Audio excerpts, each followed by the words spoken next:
Hello again, everybody. Gary Ferman and Matt Shodell here, and today we are discussing whether the coaching staff overhaul that has taken place at the U between seasons can turn Miami's fortunes for the better. And Matt, when Mario Cristobal came in, hired his entire staff in a whirlwind couple weeks, uh, I'm sure he felt good about the body of work. I'm sure that in no way, shape, or form did he imagine that he was going to be changing so many of those guys. 6 changes here in the offseason as we go into 2023. And that's not the prototype. Okay. The prototype is continuity and continuation of the same. But I think the thing that went overlooked was how big of a project revamping this Miami football program was and continues to be. And when you have to put an organization together from scratch under that kind of pressure, where you're not able really to retain a lot of what was there to maximize your capability to have success, you're not getting every hire right. Now, did it have to go the way it did? No, it did not. But I think the fact that it did, now that it is over, it appears that these second wave of hires are better fits for the Miami program than the first wave. And that's what we're going to talk about right now. Matt, let's start with the offensive side of the ball. Josh Gaddis, as offensive coordinator for starters, was just not a very good hire. It did not go well. I think Mario might have been sold a little bit of a bill of goods there by some people. And it was just a horrible, horrible fit. He didn't, the players didn't really embrace him. I'm not sure his fellow coaches embraced him very, very well. There just was no chemistry at all on the offensive side of the ball, from Gaddis to quarterbacks coach Frank Ponce on down. And, you look at Gaddis gone, Ponce gone, Kevin Smith, the running backs coach, gone. Gaddis was coaching the wide receivers. He's gone. Steve Field was coaching the tight ends. He's now Mario Cristobal's chief aide in the office, and Cody Woodall is now coaching the tight ends. Alex Mirabal is the only offensive coach that is a carryover from last year. And when you look at how much the offense struggled, how bad that it was, to me, that is a positive. I like what I've seen so far of Shannon Dawson. I think he's got the right system for this program to take advantage of multiple potential playmakers and allow those guys to maximize their abilities. I feel that he'll do a better job coaching the quarterbacks than Frank Ponce was able to do at the running back position. I like what they've done personnel-wise, the way they've fortified that room. I think that those guys and the way they've increased the quality is going to make new coach Tim Harris look very, very good. Kevin Beards coming in seems to be bonding well with the receivers. So a lot of things to be excited about on this overhaul on the offensive side of the ball. And I do think that it can help turn Miami's fortunes. Your thoughts? Well, I mean, big picture. I mean, let's call a stone crab, right? Mario hired the wrong guys. He took over the job and he hired the wrong guys. Out of every single coach he hired last year, and as fans were very excited about this whole staff, even we were like, this is a great staff. He kept 3 of them, and 2 of them were his guys who he's never going to fire, Mirabal and Salavea, who he took with him from Oregon. So the only guy he really kept was Jamil Adai. I mean, this was a coaching bloodbath we haven't seen since when Larry Coker fired everybody to save his own job. Although Mario let everyone find new jobs first, but no, like, he wanted them gone. This is his coaching staff, and I don't know at what point you blame the coaches or you blame the players or you blame Mario, but certainly Mario bears some of the responsibility for overestimating the roster talent he had, apparently for hiring really unforgivably that offensive coordinator who I think should be in the Manny Diaz book of He Who Can't Be Named, because that was just such a bad hire. Everyone was excited. He won the Broyles Award. He's going to recruit really well. His offense fits exactly what Mario wants. Well, everything went wrong. Nothing went right. And you hear stories that that Josh Gaddis was, arguing with players and other coaches in the back office. I mean, it was just a disaster back there, a total disaster. There's some other stuff going on with Gaddis. I mean, it was just a total disaster. But Mario hired him. Mario hired him. And then Mario went out this year and looked for another offensive coordinator. And, I mean, let's be honest. Shannon Dawson was not his first choice. But I think Shannon Dawson is a fine choice. I think he's going to be really good. But I also thought that Josh Gaddis was going to be really good. So don't listen to me. Don't listen to Gary. You need, like at some point when you see the same movie over and over again, and they've had how many offensive coordinators in the last 4 years, how many defensive coordinators in the last 4 years, it's ridiculous. Like at some point, you just have to say, like, I'm tired of watching this movie, and like, let's see when the new movie comes out. And I'm hoping this is the year there's a new movie, but I'm not gonna like pay my, what is it now, $28 to go to the movie? I'm not gonna pay $28 to go sit in those, reclining automatic chairs at the movie theater until I see for myself that, or I hear reviews, see the reviews myself, that, hey, this is a really exciting offense. Hey, this defensive system, they're getting to the quarterback. The other offenses can't figure these guys out. When's the last time? Well, let me reverse that, because constantly over the last 19 years, it seems like when the defense doesn't do well in a game, the players come out in the post game, and reporters always ask the stupid question, which is the obvious question. What went wrong? Did they do anything you weren't expecting? And the players are like, they came out with something we've never seen before. It took us a quarter to get adjusted to it. And by then we were down 14-3. How many times have we heard that in the last 19 years? I mean, every year we hear that. And I'm hoping these are the coordinators where the other team is finally saying that, because you never hear the other team say that. The other team's never saying after a game, wow, we've never seen that. We hadn't seen that on film, because maybe a coach took it. I can't remember hearing that ever, or like from another team. No, but you hear it from Miami players, every year in a game or two, and it's because other teams, a lot of other teams, they focus on Miami as, we got to beat Miami. Like, that's a game you circle. And when there's a game you circle, you plan for it over the summer. You game plan for it over the summer. You go back over the last 10 years of whoever the two coordinators are, and you look at what other teams have done against them that's worked. And sometimes that team will take something that worked against that coordinator from 8 years ago, and the coordinator just looks at the other team and says, oh, here's what this guy likes to run, instead of thinking, maybe just teach my team like just general basics of how to play football against everything that might pop their way. Because you have to assume when something works against a coordinator, they would fix it in their own scheme and understand how to stop it in the future. And you've got to coach your players to respond to different schemes and different situations and different plays that have worked against you in the past. Because if you just say, oh, they found a hole in my scheme, it is what it is, they executed the plays really well, oh well, like, it's never going to get fixed. And then when it's not fixed and another coach goes back and uses it again 8 years later, you haven't fixed it, you haven't taught your players how to stop it, and now you're going to lose a game against whoever that you probably should have won. And I'm just sick of that, quite honestly, and I want Miami to start doing that to other teams. Well, Shannon Dawson, I think, has the capability of doing that, but it's going to be a tricky dilemma, maybe, or situation, in that how much of a system can they be ready to run early in the season efficiently? I mean, he is said to have installed the entire offense during the spring, but is that the entire base offense? Are there wrinkles that? Well, so that's the thing. So every coordinator has his set of plays that he teaches in the whole spring and the whole fall, etc. But then for each game, there are always separate plays that they see on tape and they install for those specific games, and that's supposed to start in the spring, right now. When the coaches aren't on vacation. It's hard year when you're doing it year one, when no one knows your system and you have to install the base. Yeah, it makes it more difficult. Absolutely. But you still have to do it. I mean, that's why these guys are supposed to sleep in their offices.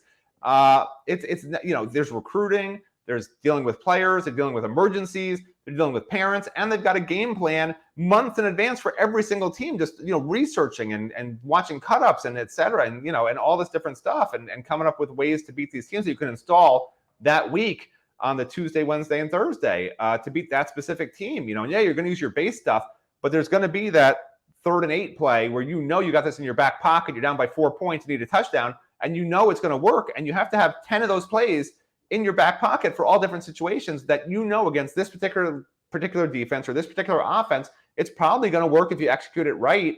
And that's what's been missing. Miami's just been constantly saying we're better than everyone else personnel wise, so we're just going to run what we're going to run because mano a mano, we should push you backwards on offense. We should beat you when we're on defense to the quarterback and the ball, and we'll just do that and run our normal scheme because we're better than you are.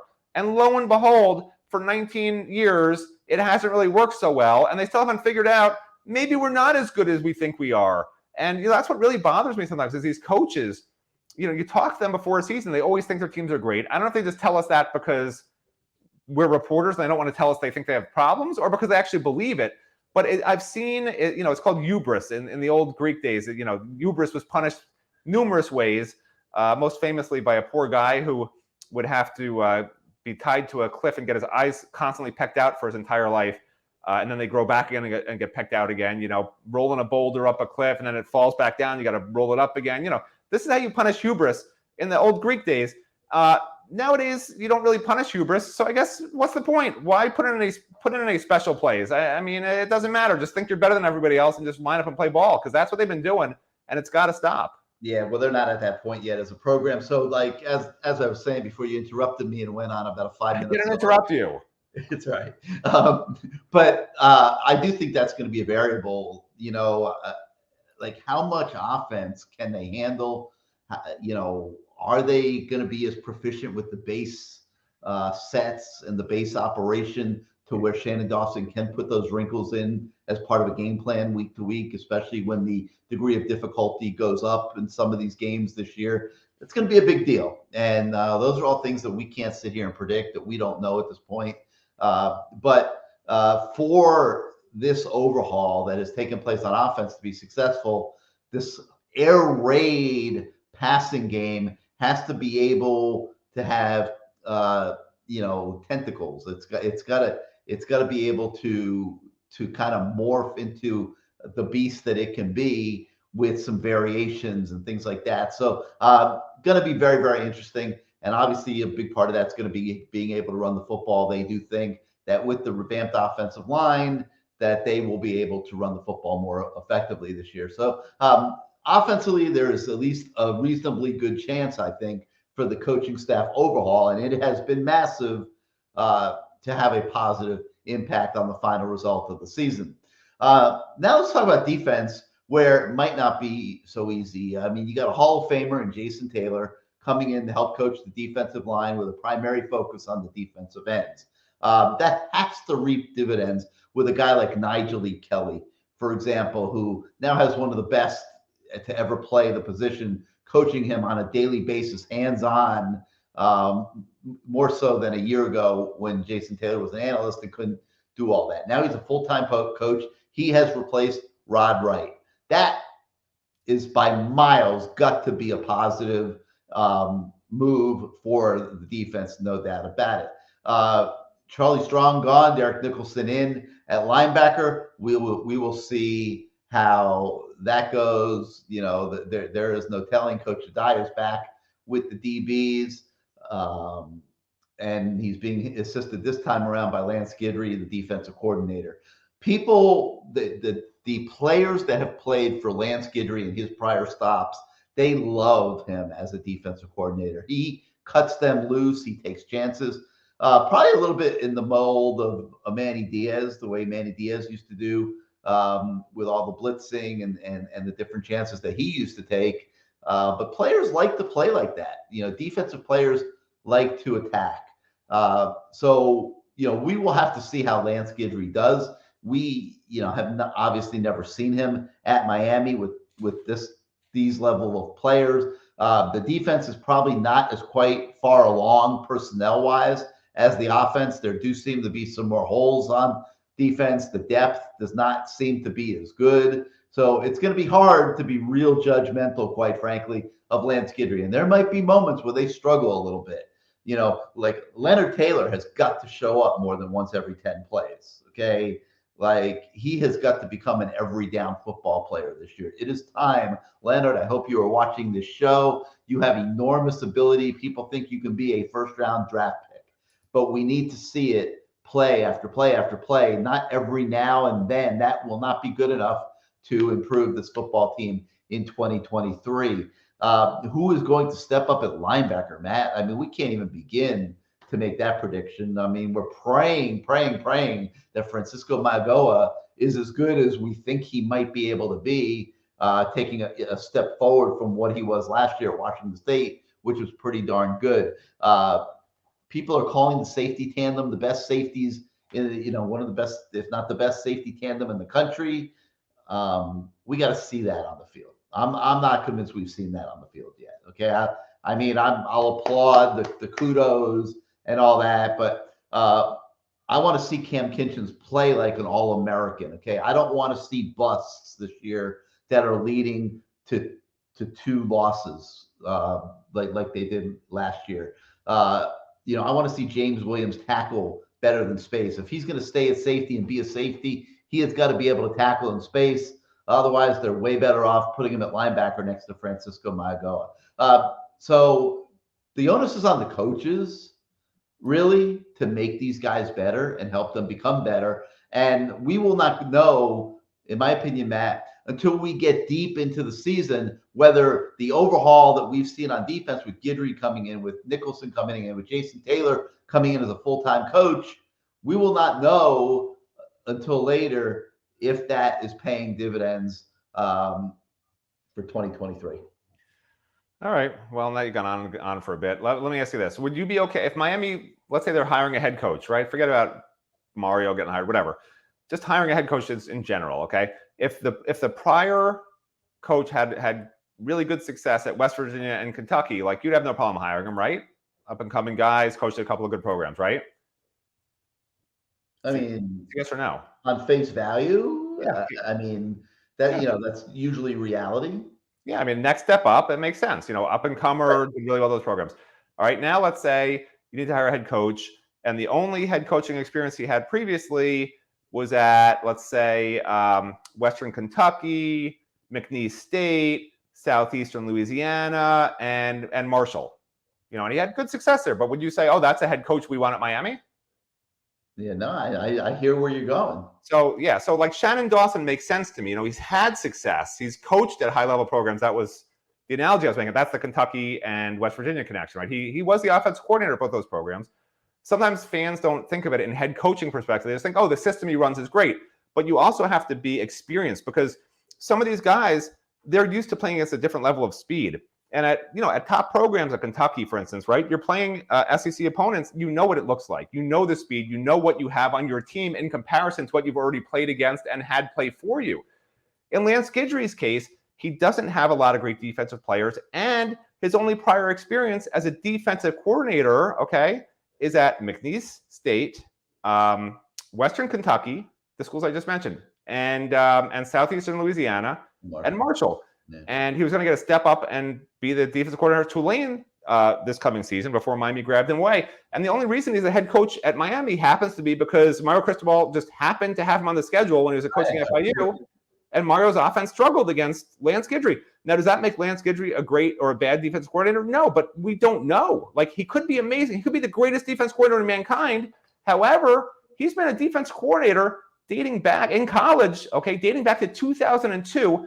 And those are the schools that have rehired him when he's left places. This isn't Kentucky level, okay? This isn't even any Power 5 level. The guy's never coached at this level. It's a risk that Mario's taking. That's what I'm trying to say, right? It's a risk, and fans need to understand that, and not just like last year. Oh my gosh, look at this coaching staff. Charlie Strong. Oh my gosh, everybody they hired is amazing. Well, it's easy. The star route didn't work very well with Kevin Steele and Charlie Strong. Correct. So it's easy right. They're both brilliant defensive minds who have been at major programs, and it didn't work. Correct, Gary. So so it's this dichotomy of what do you want and what should you have. I would argue that Miami's defense last year had great coaches and didn't have very good personnel, and I think the offense did them no favors. They had zero talent at linebacker. They had zero talent at backup defensive line. Okay, they had a very good starting defensive line, and Kevin Steele made a mistake in having such a heavy defensive line rotation, which I still don't understand. And they had a great secondary, but the secondary got picked apart. So now it's a little scary. Right? You have one guy coming back who's the same DB coach where that secondary got picked apart last year with 2 NFL draft picks at cornerback. and 2 great safeties, one of who was an All-American, and they're still ranking, what was it, I think in the 80s or actually in the 90s for pass efficiency defense, and I think it was in the 60s for passing yards allowed in the nation, which isn't real good. And now you have a Lance Guidry who's coming in, who's going to even leave those cornerbacks and safeties more on an island. The safeties will blitz more, so the corners more on an island, which could create real problems for a defense that I'm not sure is that good. I hate, people love to hate Mark D'Onofrio, and I don't like what he did. But this is a situation where you might be letting teams score in a hurry.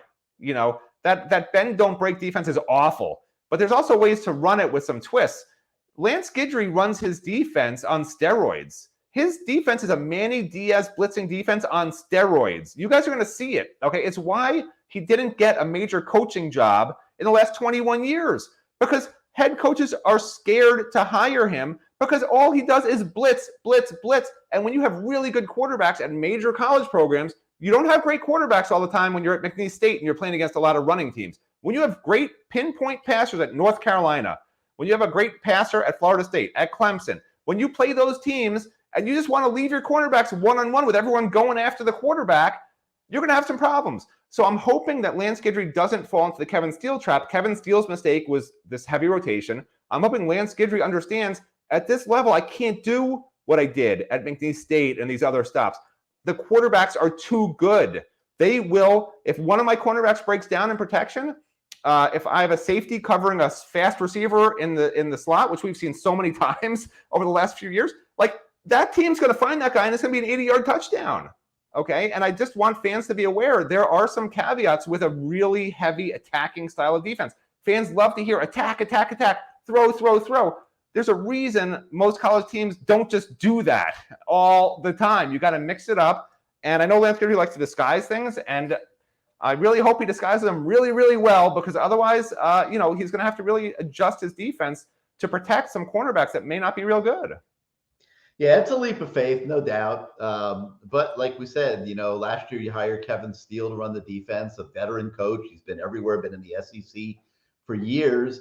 And his style didn't really fit the program. It didn't fit the. You think Lance Guidry would have done a lot better? I think he would have maybe done a little better. I don't think a lot better. I think with the level of personnel. That's what I mean, yeah. Being what it is right now, that a Lance Guidry with what he does, even like a Manny Diaz with what he does, is a better fit defensively than a Kevin Steele who is used to coaching great players and not having to get so exotic and take as many chances. Kevin Steele puts guys in position. He's very sound defensively, and he lets great players make plays. Miami didn't have many great players, and it didn't work great. So I think it was a good change for Kevin Steele to go to Alabama and run Alabama's defense this year. I think it's a much better fit for him. Don't be surprised if he has a lot of success at Alabama with the level of players that they have on their roster. All right, if you like this show, like this YouTube channel, hit your subscribe button, hit your like button. It helps us with the algorithms at YouTube in growing our audience. And if you are not yet a subscriber to CaneSport.com, please get on over to the website, subscribe, join our community of fans, and your subscriptions allow us to do what we do every day to enhance your fan experience. So for Matt Shodell, I'm Gary Ferman. Thank you once again, everybody, and we will see you next time.